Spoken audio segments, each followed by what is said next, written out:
ప్రభువైన యేసుక్రీస్తు నామములో మిమ్మల్ని అందరినీ స్వాగతం పలుకుతూ ఉన్నాను. ఎక్కడ చూసినా, ఏ ఇంట్లో చూసినా, ఏ వ్యక్తిని చూసినా మనిషి కోపము ప్రదర్శిస్తూ తానేదో గొప్పవాడన్నట్టుగా చూపించుకుంటూ ఉంటారు. విపరీతమైన కోపాన్ని ప్రదర్శిస్తూ ఉంటారు. కానీ పరిశుద్ధ బైబిల్ గ్రంథం ఈ కోపం విషయంలో ఏం చెప్తుందో విందామా? యాకోబు పత్రిక 1:20. ఎందుకనగా నరుని కోపము దేవుని నీతిని నెరవేర్చదు. నరుని కోపము దేవుని నీతిని నెరవేర్చదు. నరుని కోపము దేవుని నీతి న్యాయాలను సాధించడం అసాధ్యం. కోపం వలన మనిషి విమర్శనలకు లోనవుతాడు. కాబట్టి కోపంతో జీవించకండి, కోపం నుండి బయటికి రండి. సామెతలు 16:32 ఈ కోపం విషయమై మహాజ్ఞాని సొలొమోను ఏం రాస్తాడో విందామా? సామెతలు 16:32. పరాక్రమశాలి కంటే దీర్ఘశాంతము గలవాడు శ్రేష్ఠుడు. పట్టణమును పట్టుకొను వాని కంటే తన మనసును స్వాధీనపరుచుకున్నవాడు శ్రేష్ఠుడు. ఈ యొక్క వచనంలో మీరు విన్నట్టుగా ఒకే మాట 2 సార్లు వ్రాయబడింది, ఒకేసారి వచ్చింది. ఒకే మాట 2 సార్లు 2 పర్యములు ఎందుకు వచ్చిందంటే దీంట్లో చాలా గుడార్థమైన సత్యాలు ఉన్నాయి.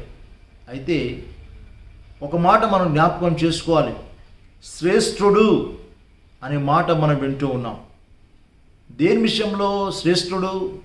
పరాక్రమశాలి కంటే దీర్ఘశాంతముతో ఉన్నవాడు శ్రేష్ఠుడు. పట్టణమును పట్టుకొని వాని కంటే తన మనస్సును స్వాధీనంలో ఉంచుకున్నవాడు శ్రేష్ఠుడు. పరాక్రమశాలి కంటే, పరాక్రమశాలులను మనం చూస్తూ ఉంటాం. ప్రియులారా, తన మనస్సును స్వాధీనపరుచుకున్నవాడు శ్రేష్ఠుడు. గమనించండి, నెమ్మది, సాధుగుణం కోపం కన్నా ఎంతో ప్రయోజనకరమైనది. కాబట్టి ఏది మంచిది, ఏది ప్రయోజనకరమైనది అనేది మనము నిత్యము ఆలోచించుకుంటూ కోపంను విడిచిపెట్టి శాంతితో, నెమ్మదితో, సాధుగుణంతో జీవించినప్పుడు దేవుని యొక్క దీవెన మనకు ఉంటుంది. అంత మాత్రమే కాదు, ఆరోగ్యకరమైన జీవితం మనం జీవించడానికి అవకాశం ఉంది. అలా పరిశుద్ధాత్మ దేవుడు సాధుతో, దయతో, జాలితో, ప్రభు మనసుతో జీవించడానికి సహాయం చేయనుగాక. దైవాశీస్సులు ప్రార్థన చేసుకుందాం. ప్రేమగలిగిన తండ్రి, మహోన్నతునటి మా ప్రభువా, మీరిచ్చిన శ్రేష్టమైనటి ఆలోచన తలంపు కొరకై మీకు వందనాలు, స్తోత్రాలనైనా.